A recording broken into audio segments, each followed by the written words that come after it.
Hey monkeys, how you doing? Damian Keyes here. Check it out, the summer's here. This is why I live in Brighton, because Brighton is beautiful, especially in the summer. It's amazing. But the tide's coming in fast, so we're going to move up here. Now I want to talk about singles releases. So a lot of you guys might be aware I did a playlist on YouTube about EPs, about releasing EPs. But what happens if you don't have multiple songs? What happens if you've got one song? What happens if that one song is going to be your single? And that's a question I'm getting a lot, which is, I want to release a single. How should I release a single? Is it different to an EP? And I think the answer is probably a bit yes. So this video is my top 10 tips to releasing a single. Tip number 1, purpose. Now this is the most important question before we start worrying about anything else, all of the details. Why are we doing this? What is the purpose of this single? And let's be realistic. This is one song. One song can change everything. But let's not pin our hopes on that. That's great. One song can change everything. But what we want to do is we're looking at creating and putting stuff out and building momentum. And this is what this should be about. If you are treating a single like an album, you will be disappointed. This is about gaining traction and gaining momentum. So the first thing I want you to do is think about what is the purpose of this single. Is it to look after your audience? Is it to gain some traction? Or realistically, is this a bit of momentum to keep you going whilst you're building what it is that you do? I want you to be realistic on this and decide what you want to achieve from putting out a single. Tip number 2, the 10 single deal. Now what we want to do is we want to avoid that question that always crops up with bands once they've released something, which is, what happens now? What do we do next? And then it's back to the drawing board and all of it starts all over again. And we want to preempt this now rather than waiting until we've released something to decide what happens next. So this is what I want you to do. I want you to think about releasing this first one whilst planning releasing the 10th single.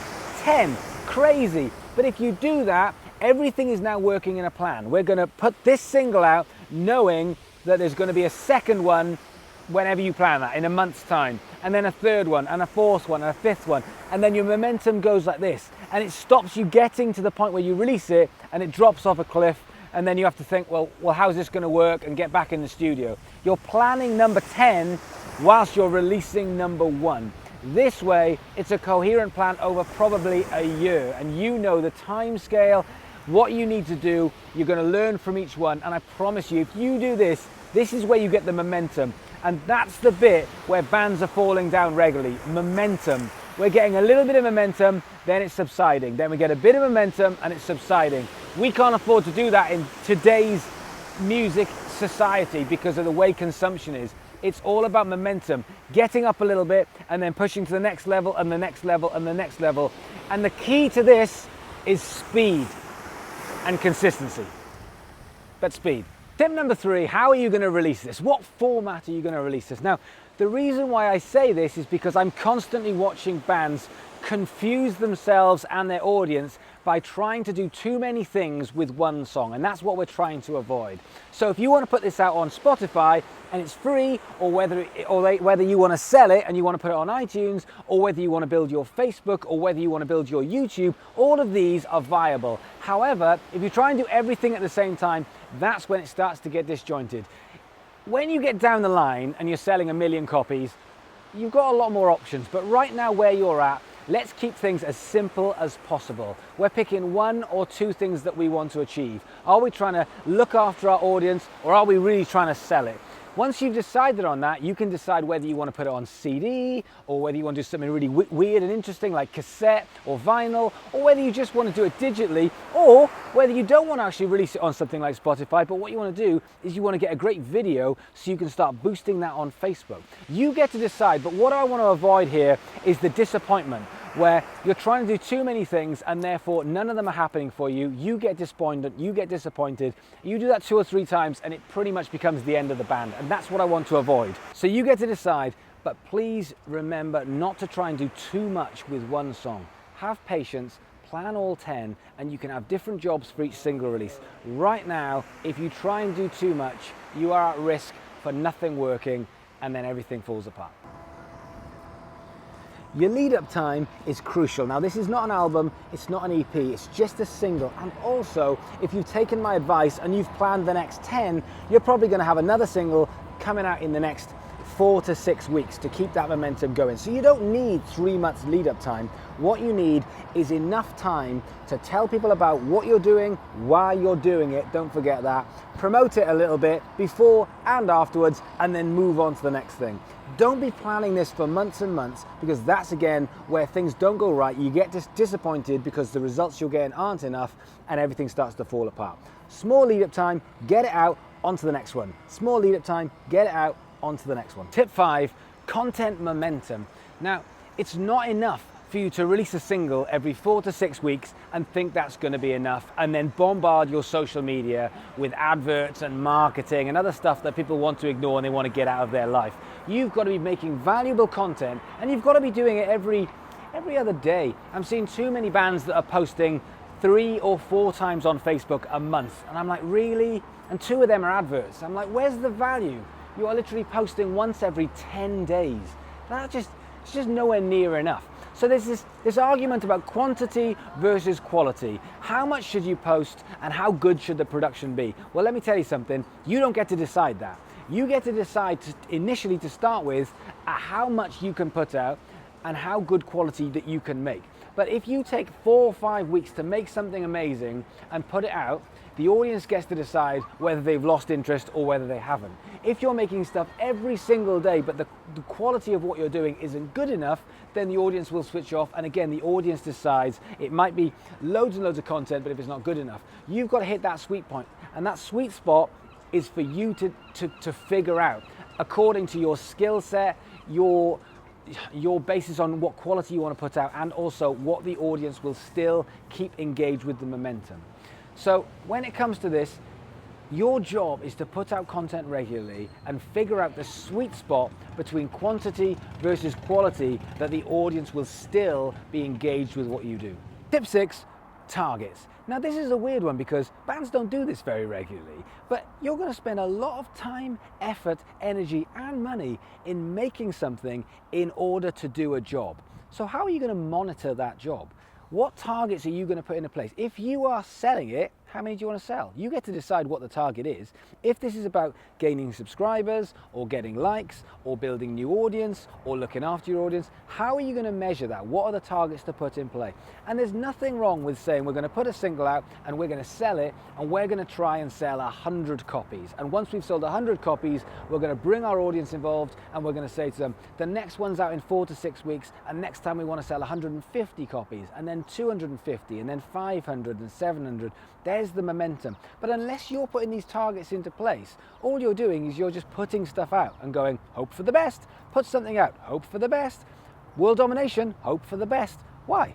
Why don't you just measure these targets to see where you're hitting, where it's going right, where it's going wrong, and what you can do next to make it bigger? Little baby steps all the way along the path. Yeah, Logan, I'll f you and your brother up. Okay, bye.